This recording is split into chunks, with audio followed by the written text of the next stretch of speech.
But there we see the President of the United States. Let's go to him right now. Good morning. Good morning. Good morning. Thank you. Please. Thank you. Good to see this cabinet and the staff together here. Thank you.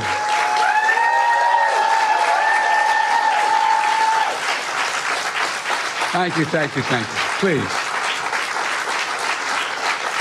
Thank you, thank you, thank you.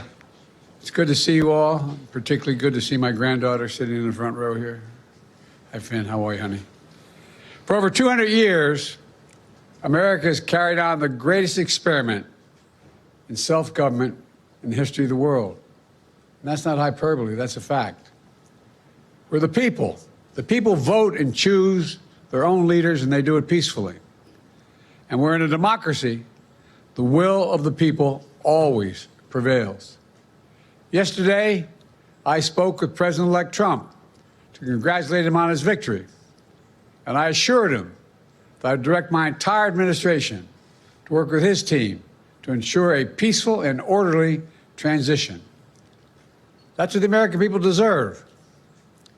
Yesterday, I also spoke with Vice President Harris. She's been a partner and a public servant. She ran an inspiring campaign, and everyone got to see something that I learned early on to respect so much, her character. She has a backbone like a ramrod. She has great character, true character. She gave her whole heart and effort, and she and her entire team should be proud of the campaign they ran. You know, the struggle for the soul of America, since our very founding, has always been an ongoing debate and still vital today. I know for some people, it's a time for victory, to state the obvious. For others, it's a time of loss. Campaigns are contests of competing visions. The country chooses one or the other. We accept the choice the country made. I've said many times, you can't love your country only when you win. You can't love your neighbor only when you agree. Something I hope we can do, no matter who you voted for, is see each other not as adversaries, but as fellow Americans. Bring down the temperature.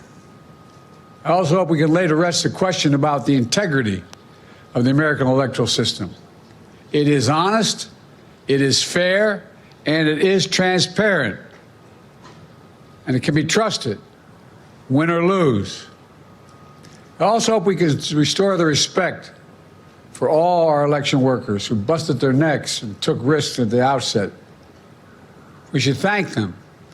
Thank them for staffing voting sites, counting the votes, and protecting the very integrity of the election. Many of them are volunteers who do it simply out of love for their country. And as they did their duty as citizens, I will do my duty as president. I'll fulfill my oath, and I will honor the Constitution. On January 20th, we'll have a peaceful transfer of power here in America. To all our incredible staff, supporters, cabinet members, all the people who've been hanging out with me for the last 4 years, God love you, as my mother would say. Thank you so much. You put so much into the past 4 years. I know it's a difficult time. You're hurting. I hear you and I see you. But don't forget all that we accomplished. It's been a historic presidency. Not because I'm president, because what we've done, what you've done. A presidency for all Americans. Much of the work we've done is already being felt by the American people, but the vast majority of it will not be felt over the next 10 years.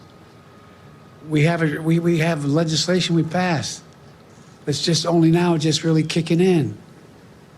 We're going to see over $1 trillion worth of infrastructure work done, changing people's lives in rural communities and communities that are in real difficulty, because it takes time to get it done. And so much more. It's going to take time, but it's there.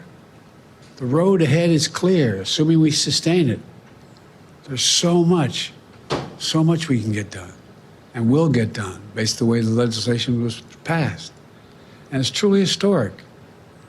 You know, we're leaving behind the strongest economy in the world. I know people are still hurting, but things are changing rapidly. Together, we've changed America for the better. Now we have 74 days to finish the term, our term.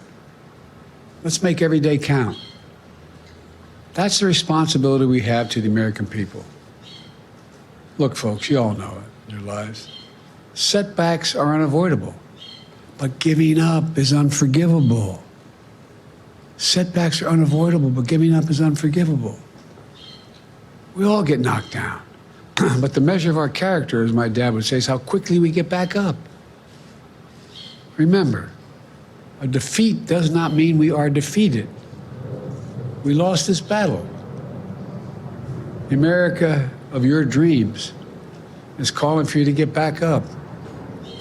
That's the story of America for over 240 years and counting. It's a story for all of us, not just some of us. The American experiment endures.